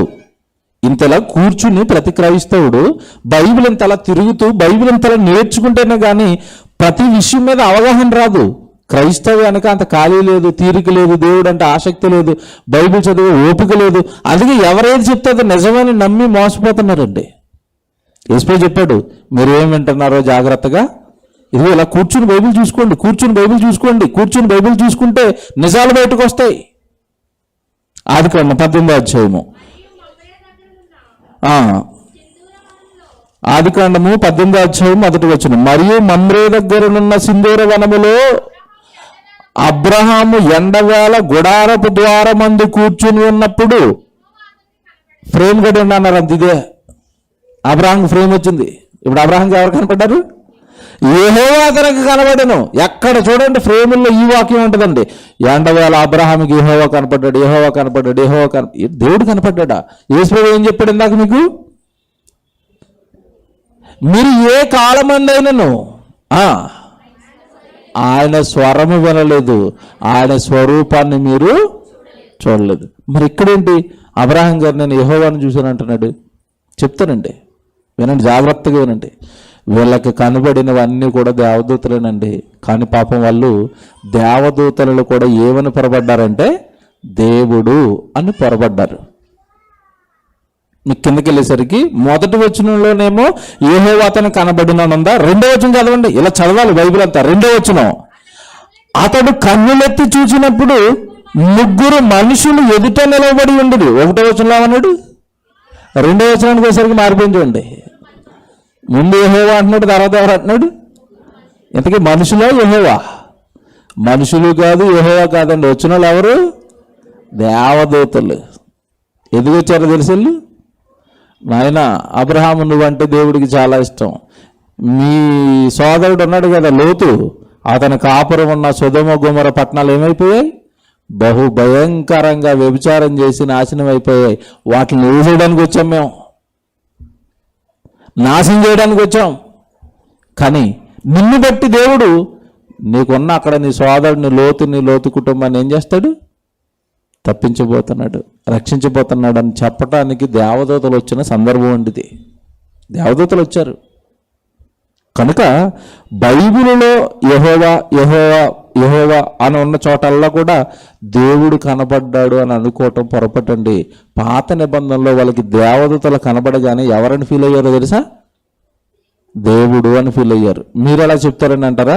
కొర్నేలి గారు తెలుసు కదా మీకు కొత్త నిబంధనలో, ఈయనైతే త్వరగా అర్థమవుతాడు మీకు. కొర్నేలి గారు తెలుసు కదండి కొత్త నిబంధనలో ఏం చేశాడు? ధర్మకార్యాలు చేస్తూ ఉండేవాడు. అలా ధర్మకార్యాలు చేస్తున్న కొర్నేలి దగ్గరికి దేవుడు ఎవరిని పంపించాడు? దేవదూతను పంపించాడు. దేవదూతను చూడగానే కొర్నేలి ఏమన్నాడు తెలుసా? ఒకసారి చూస్తారా? అపోస్తల కార్యాలు 10వ అధ్యాయంలో ఉంటాడండి ఈయన. అపోస్తల కార్యాలు 10వ అధ్యాయము 4వ వచనం చదవండి. అపోస్తల కార్యాలు 10వ అధ్యాయము 4వ వచనం. అతడు దూత వైపు తేరి చూచి భయపడి ప్రభువా ఏమని అడిగాను. వచ్చింది ఎవరు? దూతను ఏమంటున్నాడు కొర్నేలి? ప్రభువా. అంటే దూతలను కూడా ఏమని ఫీల్ అయ్యారు? ప్రభువా అంటున్నారు. అంటే దూతలను కూడా దేవుడుగానే అనుకున్నారండి. ఎందుకంటే అలాగే అనుకున్నారంటారా? మీకు అర్థం కాదని చెప్తాను. ఈ భక్తులంతా కూడా అండి పాత నిబంధనలో ఇంకా వాక్యం పూర్తి అవ్వలేదండి. దేవుడి గురించి పూర్తిగా తెలియదు. దేవుడి గురించిన పూర్తి జ్ఞానం అనేది, వాక్యం అనేది ఇంకా వెలువడలేదు. ప్రారంభంలో ఉన్నారు వాళ్ళు. ఒక రకంగా చెప్పాలి అంటే పసిబిడ్డలు అండి. ధర్మశాస్త్రం అంతా కూడా దేవుడు ఏమన్నాడు? బాలశిక్ష అన్నాడు. బాలశిక్ష అంటే వాళ్ళంతా ఎవరు? దేవుళ్ళో బాలురు, పసిపిల్లలు కనుక దేవదూతను చూసినా కూడా దేవుడుగా ఫీల్ అయ్యేవారు. మీకు అర్థమవుతుంది. ఒక ఉదాహరణ చెప్తాను, ఇప్పుడు జాగ్రత్తగా వినండి. ఒక చిన్న పసిబిడ్డనండి, బుడ్డోడిని మీరు ఏమంటారు దాన్ని, ఫస్ట్ ఎల్కేజీ అంగన్వాడీ కానీ ఎల్కేజీకి కానీ యూకేజీకి కానీ తీసుకెళ్లారు అనుకోండి. చిన్నోడిని అప్పుడే స్కూల్కి వెళ్తున్నాడు. స్కూల్ గురించి కానీ స్కూల్ వాతావరణం గురించి కానీ ఎలాంటి అవగాహన లేదండి వాడికి. స్కూల్కి అప్పుడే తీసుకెళ్లారు అనుకోండి. అక్కడున్న వాతావరణాన్ని చూసి, అక్కడ ఉన్న వాళ్ళందరినీ చూసి వీడు ఎప్పుడు కూడా ఏమనుకుంటాడంటే వీళ్ళంతా ఎవరు? స్కూల్ వాళ్ళు. స్కూలు అనగానే వీడికి లోపల గంట కొడతా ఉంటుంది. భయం. ఆ భయానికి ఆయమ్మ కనబడినా సరే గుడ్ మార్నింగ్ టీచర్ అంటాడు. మీరు బాగా ఆలోచించండి. గుండెల్లో స్కూల్ అనేసరికి భయం కనుక స్కూల్ తరపున అక్కడ ఎవరు నిలబడినా సరే వాళ్ళకి భయపడుతూ ఉంటాడు. గుడ్ మార్నింగ్ టీచర్ అంటాడు. వీడికి అక్కడ 1 సంవత్సరమో 2 సంవత్సరాలు వెళితే కానీ తెలియదు ఆవిడ ఎవరని. వీడు సంవత్సరం క్రితం ఆయమని చూడగానే గుడ్ మార్నింగ్ టీచర్ అన్న వీడు 2 సంవత్సరాల తర్వాత అంటాడా? ఆయమ్మ టీచర్ పెట్టని పట్టుకురా అంటాడు. ఎందుకు? ఆవిడ ఆయమ్మని, ఈవిడ టీచర్ అని, ఆయన ప్రిన్సిపాల్ అని, ఆయన లెక్చరర్ అని, ఈయన డ్రైవర్ అని, ఇదంతా తెలుసుకోవడానికి బుడ్డోడికి ఎంతకాలం పడుతుంది? కనీసం సంవత్సరం పడుద్ది కదా. ఇప్పుడు వీళ్ళు బాలశిక్షలో ఉన్నారు భక్తులంతా. అబ్రాహాం గారా, యాకోబు గారా, ఇసాకు గారా. కనుక దేవుడి తరపున ఎవరు వచ్చినా సరే ఆ భయానికి ఏమంటున్నారు? ప్రభువా అంటున్నారు. ఇంతకీ సేవకులు దేవదూతలు వచ్చినా కూడా ఏమంటున్నారు? ప్రభువా. మీకు ఇంకో ఉదాహరణ చెప్తే టక్కన వెళ్తుందండి. కలెక్టర్ గారి ఆఫీస్ నుంచి ఏదైనా మీకు ఉత్తరం వచ్చిందనుకోండి, ప్యూనట్టుకు వస్తాడు. ప్యూనట్టుకు వచ్చి నేను కలెక్టర్ ఆఫీస్ నుంచి వచ్చాను, నేను ప్యూన్ని, ఈ స్టోరీ అంతా చెప్పడాడు. లెటర్ ఎట్టుకు వచ్చి ఏమంటాడు? కలెక్టర్ ఆఫీస్ నుంచి వచ్చాం అనగానే మన కాళ్ళు చేతులు అలా వణుకుతూ ఉంటాయి. అమ్మో కలెక్టర్ ఆఫీస్ నుంచి నోటీస్ వచ్చిందంట. తెచ్చినాడు ఎవరంతకి? ప్యూను. కానీ వాడు వచ్చింది ఎక్కడి నుంచి? కలెక్టర్ ఆఫీస్ నుంచి వచ్చాడు. కలెక్టర్ ఆఫీస్ నుంచి వచ్చాం మేము అనగానే ఎవరి కాదు ఏంటండి చెప్పండి, ఏంటండి మా మీద ఏంటండి కేసు, మీరు ఆక్రమించారంటగా, కలెక్టర్ గారు సీరియస్ ఏమన్నది అంటాడు. అంత సీరియస్గా ఈయన చూసి కూడా భయపడతారండి. ఎవరిని చూసి? ప్యూను పట్టుకొచ్చింది. అలాగే ప్రారంభంలో వాళ్ళ దగ్గరికి వస్తానవి దేవదూతలు దేవుడు పంపిస్తున్నాడు. కానీ దేవుడు అనగానే దేవదూతలు ఏంటో, దేవుడు ఏంటో, పరలోకం ఏంటో, స్వర్గం ఏంటో, పాతాళం ఏంటో, ఈ ఆత్మలు ఏంటో, యేసుప్రభువు ఎవరో, పరిశుద్ధాత్మ దేవుడు ఎవరో, ఇంత క్లారిటీ భక్తులకి లేక దేవదూతలు వచ్చినా సరే దేవుడి దగ్గర నుంచి వచ్చారు కనుక గౌరవించి వాళ్ళు ఏమంటారు తెలుసా? ప్రభువా అంటున్నారు. కనుక పాత నిబంధనలో అందరికీ దేవదూతలు కనబడితే వాళ్ళు ఏమని ఫీల్ అయ్యారు? వాళ్ళు దేవుడు అనుకుని పొరబడ్డారు తప్ప వాళ్ళకి కనబడింది దేవుడు కాదు. ఎంతమంది చూసారా? యేసుప్రభువు ఏం చెప్పాడు? మీరు ఏ కాలమందైనను ఆయన స్వరం వినలేదు, ఆయన స్వరూపాన్ని మీరు చూడలేదు. ఇది రైట్. మరి వాళ్ళకి కనపడింది ఎవరన్నా? దేవదూతలు. మీరు ఎలా చెప్తారు? చెప్పాడు దేవుడు బైబిల్లో. దేవుడు చెప్పంది మేమేమి చెప్పాం. ఈ సంఘానికి వస్తాను మీరంతా అదృష్టవంతులండి. నేను ధైర్యంగా చెప్తున్నాను ఈ మాట. ఎందుకంటే సొంత అభిప్రాయాలు మీ మీద ఏమి రుద్దాం, మా సొంత ఆలోచనలు ఏమో మీ మీద రుద్దాం. ఏది చెప్పాలన్నా ఎక్కడ ఉండాలి? బైబిల్ చెప్పాలి. బైబిల్ చెప్పింది బోధకుడు చెప్పాలి. బోధకుడు చెప్పింది బైబిల్లో ఉంటే విశ్వాసులు నమ్మాలి. చూసుకోవాలి మీరు బైబిల్, నేర్చుకోవాలి మీరు కూడా బైబిల్. వారసత్వ సేవలు మా దగ్గర ఏముండవండి. చక్కగా స్త్రీ మీటింగ్లో వాక్యాలు చెప్పిస్తాం, యవనస్తుల మీటింగ్లో వాక్యాలు చెప్పిస్తాం. ఎవరు వాక్యం నేర్చుకుంటే వాళ్ళకి వాక్యం చెప్పడానికి అవకాశాలు ఇస్తాం. ఇదిగో ప్రార్థన చేయడానికి, ఇలా లీడింగ్ చేయడానికి. ఎక్కడైనా మెసేజ్ చెప్పేటప్పుడు నేను బిజీగా ఉంటే చాలా మంది తమ్ముళ్ళు, నా వెనక ఉన్న తమ్ముళ్ళు వాళ్ళు వాక్యాలు చెప్తూ ఉంటారు. జూమ్లో వాక్యాలు చెప్తారు. ఎక్కడైనా వేరే క్లాసులు చెప్పారని నాకు వాళ్ళు అవ్వకపోతే వాళ్ళు వాక్యాలు చెప్తారు. నేర్చుకోవాలి అందరూ అన్న మోటోతో పనిచేస్తున్నాం మేము, నేర్పిస్తున్న వాక్యాన్ని. యేసుప్రభు చేసింది అదేనండి. యేసుప్రభు నేర్పాడు వాక్యాన్ని శిష్యులకి, శిష్యులు సంఘానికి నేర్పారు, సంఘం అనేక మందికి వాక్యాలు నేర్పింది. కానీ ఈరోజు బోధకులు ఏంటంటే, నేను మీకు పాస్టర్ గారిని, నా తర్వాత ఎవరు, ఆయన రెడీ చేస్తాను యువరాజుని, మీరు అందరూ వచ్చి ఆయన సన్మానం చేసి వెళ్ళిపోండి అంటున్నాడు. తప్పండి. సంఘానికి వాక్యం నేర్పాలి, సంఘస్థుల్లో నుంచి సేవకులను తీయాలి. ఇది మాకు నేర్పింది జయశాలి గారు, మాకు నేర్పించారు, ఆయన మమ్మల్ని నిలబెట్టారు. మేము నేర్పించి కొంతమందినైనా నిలబెట్టాలన్న తపనతో ఈ సేవండి, నిస్వార్థంగా. దేవుని పిల్లలారా, వాక్యం క్రమంగా పాత నిబంధనలో ఎక్కడి నుంచి ఏం జరుగుతుందో మీరు ఇలా క్రమంగా నేర్చుకుంటూ వస్తే, పాత నిబంధనలో మాట్లాడినవన్నీ దేవదూతలా? ఎస్, దేవదూతలేనండి. అపోస్తుల కార్యాలు మీకు ఎంత బాగుంటుందో ఒక వాక్యం చూపిస్తాను చూడండి. ఇప్పుడు అపోస్తుల కార్యాలు 7వ అధ్యాయము మోషే సందర్భం చూపిస్తున్నాను మీకు. అపోస్తుల కార్యాలు ఏమంటే పాత నిబంధనలో మనకి మోషే దేవుడితో మాట్లాడాడు, మోషే దేవుడితో మాట్లాడాడు, మోషేకి దేవుడు కనపడలేదా అంటున్నారు కదా. వాళ్ళ గురించి ఇప్పుడు మోషే సందర్భాన్ని కూడా తేల్చేస్తున్నాను మీకు. ఏమంటే అపోస్తుల కార్యాలు 7వ అధ్యాయము 38 మీరు చూడండి, డైరెక్ట్గా చదువుతాం. అపోస్తుల కార్యాలు 7వ అధ్యాయము ఏమండి 38వ వచనం అండి. అపోస్తుల కార్యాలు 7వ అధ్యాయం 38వ వచనం. సీనాయి పర్వతం మీద తనతో మాట్లాడిన దేవదూతతోనూ మన పితరులతోనూ అరణ్యములోని సంగమందు ఉండి మనకిచ్చుటకు జీవవాక్యములను తీసుకొని వాడితడే. ఎవరి గురించి చెప్తున్నాడు? స్టెఫన్ గారి ప్రసంగం ఇది మోషే గారి గురించి చెప్తున్నాడు. రైట్. చెబుతూ ఏమంటున్నాడు 38లో, సీనాయి పర్వతము మీద తనతో మాట్లాడిన దేవదూత అండర్లైన్ చేయండి. పరిశుద్ధాత్మ దేవుడు కొత్త నిబంధనలో మనతో చెప్తున్నాడు. ఏమని? ఒకప్పుడు మోషేతో సీనాయి పర్వతం మీద మాట్లాడింది దేవుడా, దేవదూత? కానీ అక్కడ మీరు చదువుతున్నప్పుడు ఏముంటుంది? పాత నిబంధన నిర్గమకాండ చదువుతున్నప్పుడు ఏముంటుంది? దేవుడు దేవుడు దేవుడు దేవుడు మాట్లాడడానికి పిలిచాడు, దేవుడితో మాట్లాడడానికి మోషే వెళ్ళాడు, ఇలా ఉంటుంది. కానీ కొత్త నిబంధనలో తేల్చేశాడు. ఏమని? సీనాయి పర్వతం మీద ధర్మశాస్త్రం దేవుడు వాక్యాలను తెచ్చింది ఎవరక్కడ? దేవదూత. దేవదూత. ఇదేంటండి, అంత దేవదూతలేనా? అంత దేవదూతలే.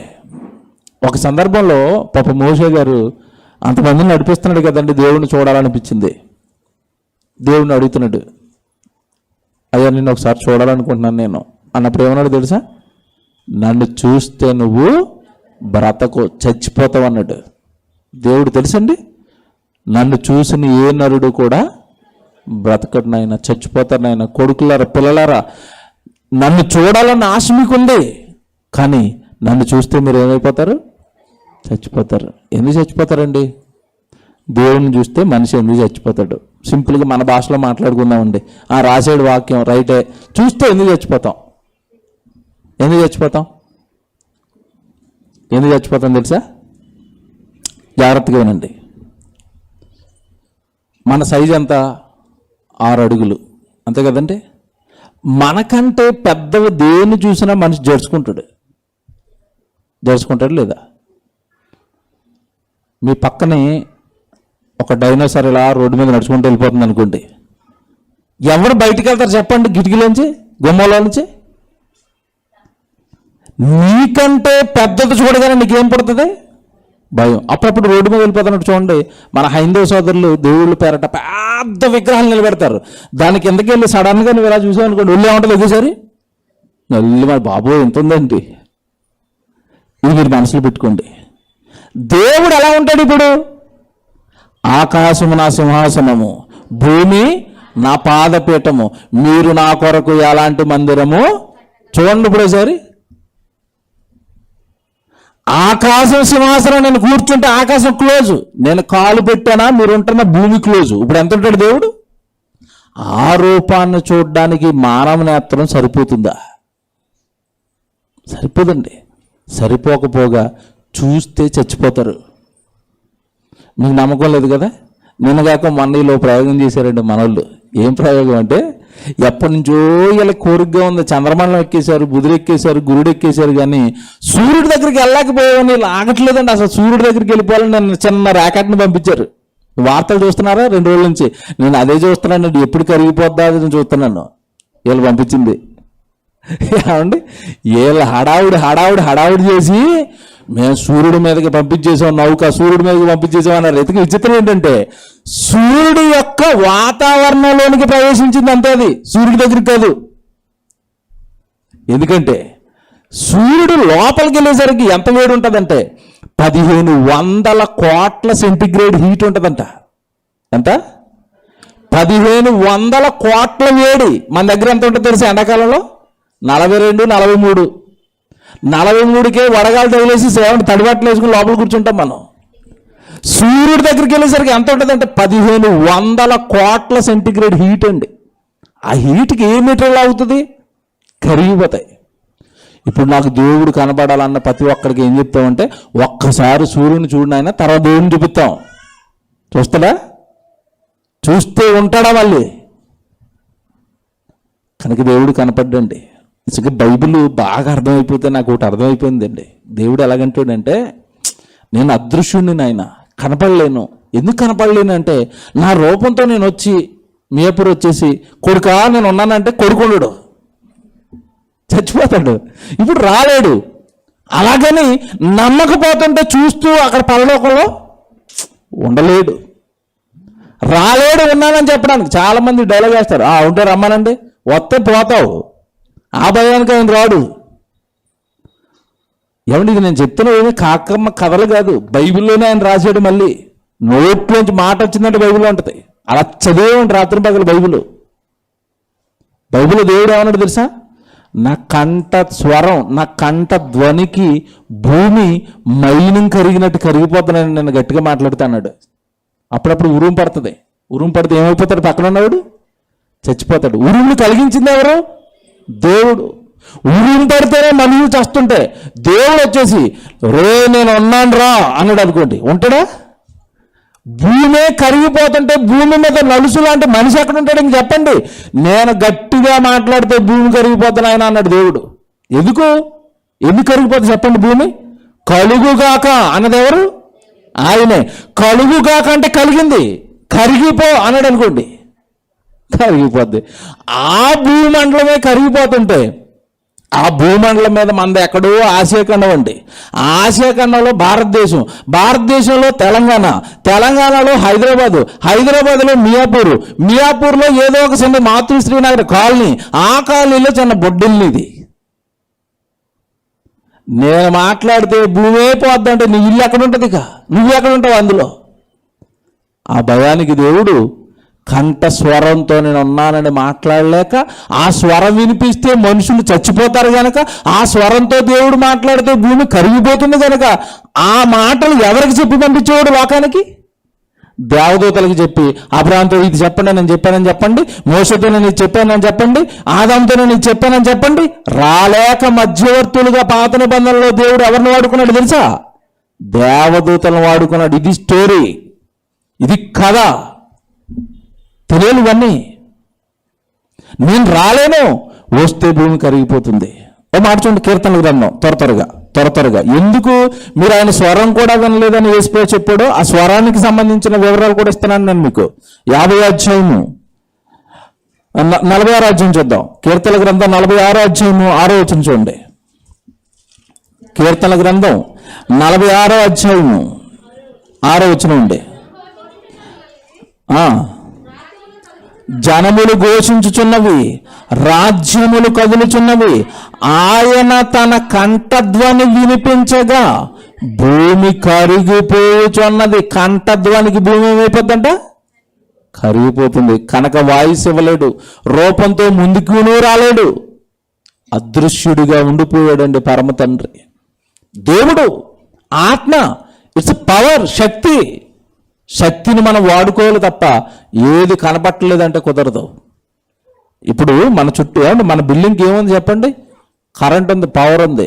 పవర్ ఉండబట్టి ఇక లైట్లు వెలుగుతున్నాయి, పవర్ ఉండబట్టి మైక్ మోగుతుంది, పవర్ ఉండబట్టి ప్రొజెక్టర్ ఆన్ అయింది, పవర్ ఉండబట్టి కెమెరా పనిచేస్తుంది. ఇదంతా పవర్, శక్తి. కంటికి కనబడుతుందా? కనపడదు.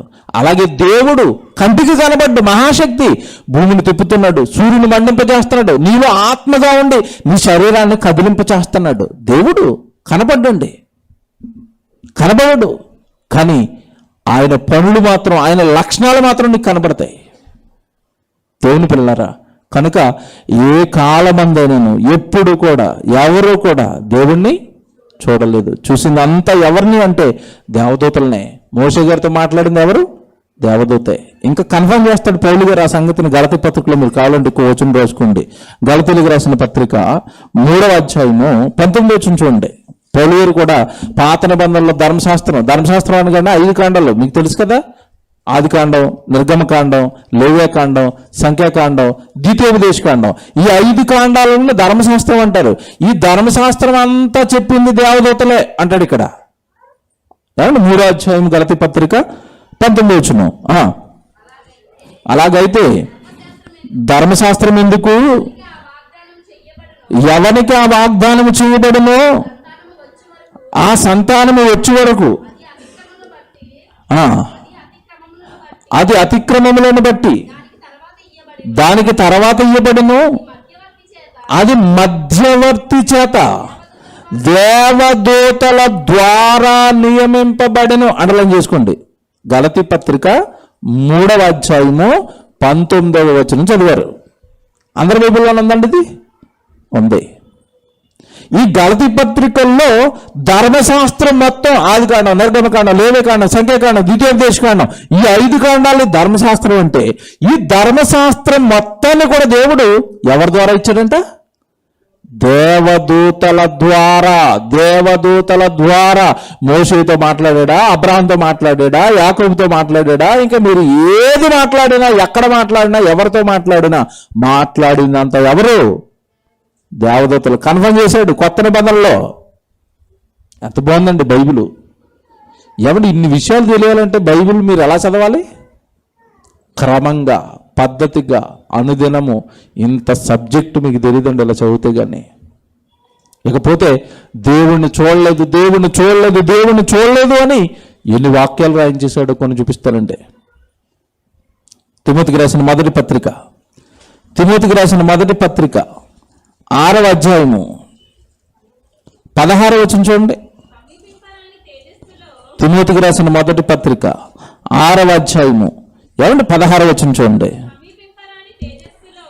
సమీపింపరాని తేజస్సులో ఆయన మాత్రమే వసించుచు అమరత్వము గలవాడయ్యున్నాడు. అందరు తీసుకున్నారండి. తిమోతికి రాసిన మొదటి పత్రిక 6వ అధ్యాయము 16వ వచనం. జాగ్రత్తగా రాసుకోండి, తీకపోతే నెమ్మదిగా తీసుకోండి. తిమోతికి రాసిన మొదటి పత్రిక 6వ అధ్యాయము 16వ వచనం చదవండి. సమీపింపరాని తేజస్సులో ఆయన మాత్రమే వసించుచున్నాడు, అమరత్వము గలవాడై ఉన్నాడు, మనుషులలో ఎవడనో ఆయనను చూడలేదు. అనలేండి బైబిల్ ఏమని చెప్పండి. మనుషులలో ఎవడనో ఆయనను చూడలేదు. అబ్రహాం మనిషేనా? యాకోబు మనిషేనా? మోషే మనిషేనా? మనుషులలో ఎవడనో ఆయనను చూడలేదు. ఇది చెప్పారనుకోండి, ఎంత సబ్జెక్ట్ మీరు అలా చెప్పారనుకోండి, ఇంకో లోపుగా ఎత్తుకుంటారు. ఇప్పుడు వాళ్ళు బాబ్బా ఎక్కడ నేర్చుకున్నారో, బాగానే నేర్చుకున్నారండి వాక్యాన్ని. కానీ చిన్నది మర్చిపోయాడు ఆయన అంటారు వాళ్ళు. ఏం మర్చిపోయారు? చూడలేదు, కరెక్టే. అది పాత నిబంధన, వాళ్ళు చూడలేదు. కొత్త నిబంధనలో మేము చూస్తాం అంటాడు.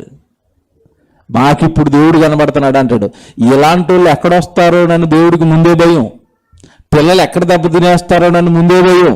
ఎందుకంటే ఈ మధ్యకాలంలో ఒక ఆయన టీవీలోకి వస్తాడండి, హైదరాబాదే.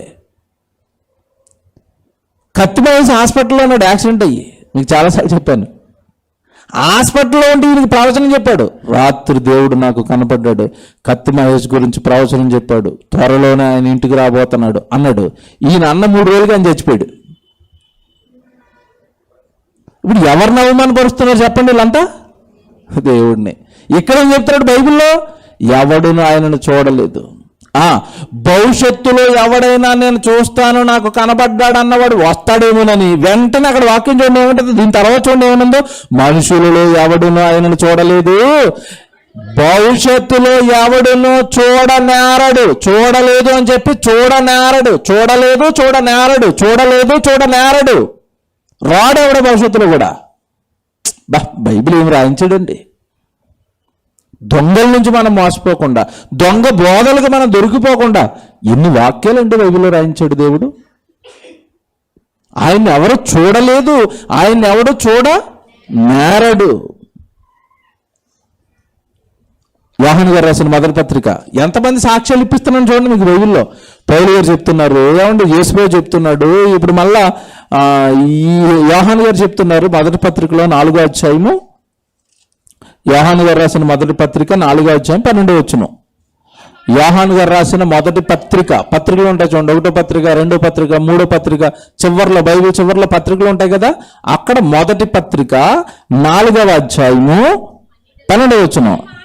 ఏ మానవుడు దేవునిని ఎప్పుడునూ చూచి ఉండలేదు. బబ్బబ్బబ్బా, ఏ మానవుడు దేవునిని ఎప్పుడునూ చూచి ఉండలేదు, చూడలేదు. మనం ఒకడు ప్రేమిస్తే, ప్రేమించిన యెడల దేవుడు మన యందు ఉంటాడు. మనలో ఉన్నాడు లోపల దేవుడు, మనలోనే దేవుడు ఆత్మ ఉంది. మనల్ని ఒకరినొకరు ప్రేమించుకుంటే మనం దైవాలుగా మారిపోయి, యేసుప్రభు ఎలాగైతే దైవంగా లోకానికి కనపడ్డాడు అలా మనం కనపడాలి తప్ప ఎప్పటి వరకు ఎవడు దేవుడిని చూడలేదు. సీక్వెన్స్లో మీరు ఇవన్నీ చూడండి. యోహాను గారు రాసిన సువార్త, ఈయన పత్రిక రాశాడుగా, ఇక్కడ పత్రికలో చెప్పాడు కదా, సువార్తలో చెప్పింది కూడా చూపిస్తాను చూడండి. యోహాను సువార్త మొదటి అధ్యాయము, యోహాను సువార్త మొదటి అధ్యాయము 18వ వచనం చూడండి. యోహాను సువార్త మొదటి అధ్యాయము 18వ వచనం. ఎవడును ఎప్పుడైనాను దేవుణ్ణి చూడలేదు. ఎవడు ఎప్పుడు అంత క్లియర్ చూసారా బైబిల్? అప్పుడు ఇప్పుడు అనలేదు, ఎప్పుడు అనేసాడు అంతే. ఎవడైనాను ఎప్పుడైనాను దేవుణ్ణి చూడలేదు. తండ్రి రొమ్మున ఉన్న అద్వితీయ కుమారుడు ఆయన ఏం చేశాడు? ఈ ప్రపంచానికి దేవుడి గురించి చెప్పింది యేసుప్రభు. అక్కడ ఎవడు ఎప్పుడు ఆయన్ని చూడలేదు. నరమాత్రుడు ఎవడు ఇప్పటి వరకు తండ్రిని చూడలేదు, దేవుడిని చూడలేదు. ఇది బైబిల్ అండి.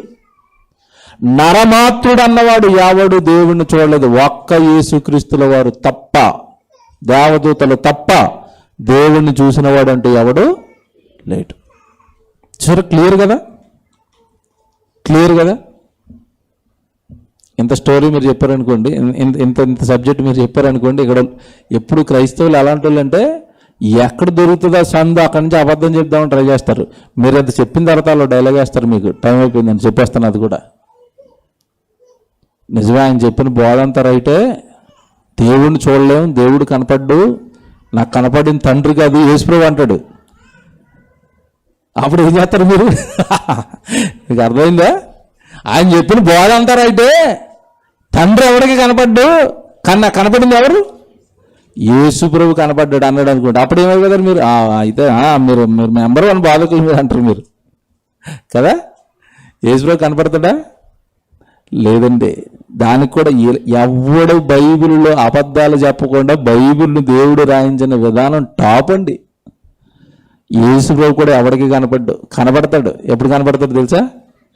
2వ రాకడలో మొత్తం వేసేయడానికి రాబోతున్నాడు. అప్పుడు కనపడతాడు తప్ప అప్పుడు వరకు ఎవరికి కనపడ్డు మళ్ళీ.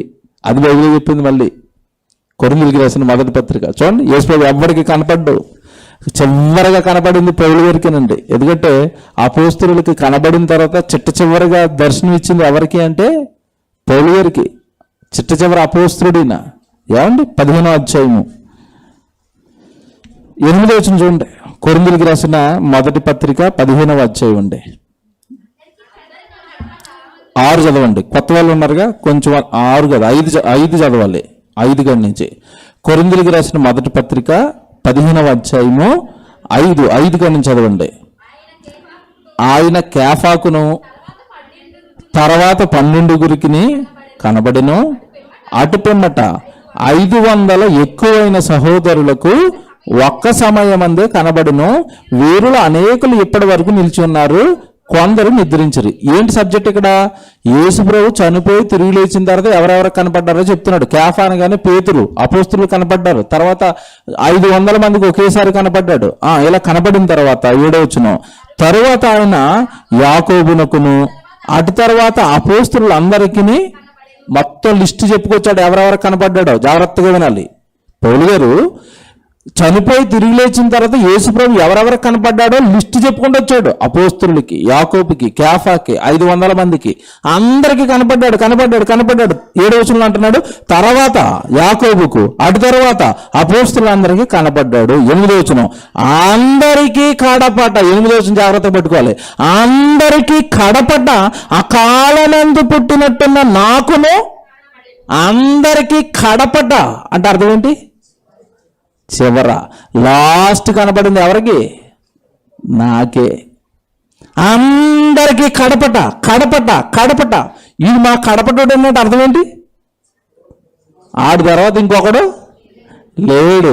అందరికీ కడపట నాకు కనపడ్డాడు యేసుప్రభు అంటే పౌలు గారు తర్వాత మరలా కనబడింది ఎవరికి? లేదండి. కాబట్టి దేవుణ్ణి ఇప్పటి వరకు ఎవరు చూడలేదు. యేసుప్రభుని కూడా చూసే అవకాశం ఈ కాలంలో లేదు. ఎక్కువ మాట్లాడి గట్టిగా మీరు కనబడ్డాడు కనబడ్డాడు కనబడ్డాడు అన్న ఆయన్ని మీరు గట్టిగా ప్రెస్ చేశారనుకోండి, ఆయన ఏమంటాడంటే ఎలాగున్నాడన్న దేవుడు అంటే తెల్లటి వెలుగు అంటాడు. ఈయన ఏదో ఎల్ఈడి వెలుగు చూసి నిద్రపోయాడు రాత్రి, ఆ బలుగు కళ్ళ తిరుగుతుంది. ఆ తెల్లటి వెలుగుని ఏమంటున్నాడు? టైం అయిపోతుంది, నీకు బోలు వాక్యాలు చూపించాలి. అసలు కనబడే వెలుగు అంతా దేవుడు వెలుగు కాదు తెలుసా. వెలుగు దూత వేషం వేసుకుని మరొకటి నీ దగ్గరికి వస్తాడని చెప్పాడు బైబిల్లో. ఎవడు వాడు? సైతాను. నీకు తెల్లగా కనపడిందంటే దేవుడు కాదు, ఎవరు? దెయ్యం అయ్యా నీ దగ్గరికి వచ్చింది. దెయ్యం కనపడుతుందని చెప్పాడు వెలుగు దూత వేషం వేసుకుని బైబిల్లో. కాబట్టి దేవుడు కనపడే అవకాశం లేదు, యేసుప్రభు కనపడే అవకాశం లేదు. అయినా మీకు వాళ్ళతో పని అంటే వాళ్ళ గురించిన చరిత్ర అంతా ఇప్పుడు ఎక్కడుంది? బైబిల్లో ఉంది. లేఖనాలను చదవండి, అవే నన్ను గూర్చి సాక్ష్యమిస్తున్నాయన్న యేసుక్రీస్తుల వారి గురించి. నీకు ఏది కావాలని ఇప్పుడు ఏముంది భూమి మీద? లేఖనం. వాళ్ళు మళ్ళా కనబడి నీకు కనబడి ఇప్పుడు భూమి మీద ఉన్నది ఎంతమంది? 780 కోట్ల మంది అండి. ఇప్పుడు కనబడాలంటే రోజుకోకుండా నేర్చుకున్నా సరే అన్నిసార్లు దర్శనాలు ఇవ్వాలి. వాళ్ళు అంత ఓపిక వాళ్ళకి లేదు. చాలా కష్టపడ్డారు మనుషుల గురించి. తండ్రైన దేవుడు, యేసుక్రీస్తుల వారు, పరిశుద్ధాత్మ దేవుడు, ప్రకృతి నలిగిపోయారు వాళ్ళంతా. ఇంకా కష్టపడే ఓపిక వాళ్ళకి లేదు. బైబిల్ రాయించేశారు, చక్కగా 66 పుస్తకాలు ఉన్నాయి. దేవుడి గురించి నీకు ఏది కావాలన్నప్పుడు ఎక్కడ ఉంటుంది? బైబిల్, లేఖనాలు. ఇందులో చూడాలి, ఇందులో నేర్చుకోవాలి, ఇందులో నుంచి దేవుడిని మనసార్థం చేసుకోవాలి తప్ప దర్శనాలు ఇవ్వటం, ఇంకా తెల్లవారు కనపడ్డాడు, రాత్రి కనపడ్డాడు, వెలుగుగా కనపడ్డాడు, ఇవన్నీ పచ్చి అబద్ధాలండి. కనుక ఎంత బాగుంది చూసారో బైబిల్ అంతా తిరిగితే. ఏ కాలమందైనా ఎప్పుడు మీరు దేవుణ్ణి చూడలేదు, భవిష్యత్తులో ఎవడు చూడ నేరడు. అదేంటి అన్నయ్య మరి అసలు దేవుణ్ణి చూడలేము అంటే చూడగలుగుతాం. ఎప్పుడో తెలుసండి, మీరు ఆయన వాక్యానుసారం భూమి మీద బ్రతికితే మరణం అనంతరం ఈ శరీరాన్ని విడిచిపెట్టిన తర్వాత ఆత్మ బయటకు వస్తుంది. ఆ ఆత్మకి తండ్రైన దేవుడు ఎలా ఉన్నాడని చదువుకున్నాం. ఆత్మకి ఆత్మను చూసే శక్తి ఉంది తప్ప శరీరానికి ఆత్మను చూసే శక్తి లేదండి. మనం చూస్తాం మన తండ్రిని. ఎప్పుడు అనుకుంటున్నారు? మీరు చక్కగా వాక్యానుసారం బ్రతికి దేవుడి పనులు చేసి సువార్త కార్యక్రమాల్లో ఉండి సంఘానికి సహకారులుగా ఉండి మీ జీవితాలను బట్టి మీ కుటుంబాలను బట్టి దేవుడికి ఏదైనా పని జరిగితే ఆ పని వల్ల దేవుడు జీతంగా మీకు పరలోకాన్ని కనుక నిర్ణయిస్తే పరలోకానికి మీరు చేరితే అప్పుడు ఆ దేవుడిని మనం చూడగలుగుతాం తప్ప భూమి మీద ఉండి పరలోకంలో ఉన్న దేవుడిని చూడటం మనకి అసాధ్యం ఉండే. కనుక అందరం ఎలా బ్రతకాలి అంటే దేవుడి దగ్గరికి వెళ్ళిపోవాలండి. నా తండ్రిని నేను చూడాలండి, నా సృష్టికర్తని నేను చూడాలంటే పరలోకం వెళ్ళాలి అంటే వాక్యం నేర్చుకోవాలి, దేవుడి పని చేయాలి. అప్పుడు వరకు ఎవరికి దేవుడిని చూసే అవకాశం భాగ్యం లేదు. పరదేశికి వెళ్ళిపోయిన వాళ్ళు బాధపడుతున్నారు, మీకు తెలుసు కదా. నాదా సత్యస్వరూపి, ఎందాక భూమి మీద ఉన్న వాళ్ళకి తీర్పు తీర్చకుంది, ఎప్పుడు రావాలి మీ దగ్గరికి? మేము మీకోసం భూమి మీద చచ్చిపోయాం, మీ కొరకు నరికించుకున్నాం, మీకోసం హతసాక్షులం అయిపోయాం, మమ్మల్ని పట్టుకొచ్చేమో ఎక్కడేసేసావు? మీకు చివరి ఉన్నారు కదా, పరదేశంలో ఉన్నారు నీతిమంతులంతా, భక్తులంతా. వాళ్ళేం ఒత్తుకుంటాం కదా, ఇంకా దేవుణ్ణి చూడక ఎప్పుడా భాగ్యం అని. భూమి మీద నువ్వు చూసేస్తావా? పరదేశంలో ఉన్న వాళ్ళే మొత్తుకుంటున్నారు దేవా దేవా దేవా అని. అవదండి. దేవుణ్ణి చూడాలి అంటే అందరం ఖచ్చితంగా ఎక్కడికి చేరాలి? పరలోకం అండి. అప్పటి వరకు దేవుణ్ణి చూసే భాగ్యం లేదు. భయంతో భక్తితో బ్రతకాలి. యేసుప్రభు అందుకే భూమి మీద ఉన్నంత కాలం ఎక్కడ పరలోకాన్ని మిస్ అయిపోతానో, ఎక్కడ దేవుడి దగ్గర నుంచి జారిపోతానోనని భూమి మీద ఉన్నంత కాలం పాపం చేయకుండా పరిశుద్ధంగా తండ్రి తండ్రి తండ్రి తండ్రి తండ్రి అనుకుంటే ఎందుకు బతికేశాడు అంటే తండ్రి దగ్గరికి వెళ్ళిపోవాలి కనుక. మనం యేసుప్రభునే ధరించాం. ఆయన తలవార్లు వేస్తే తండ్రి, దేవుడు, భక్తి అంటాడు, భయం అంటాడు, వాక్యం అంటాడు, సువార్త అంటాడు, పని అంటాడు. మనం సొంత కార్యాల్లో మునిగిపోయామండి. పండగలకి దేవుడిని జ్ఞాపకం చేసుకునే స్థితికి మనం దిగజారిపోయాం. మనకా పరలోకం, మనమా దేవుడిని చూస్తాం?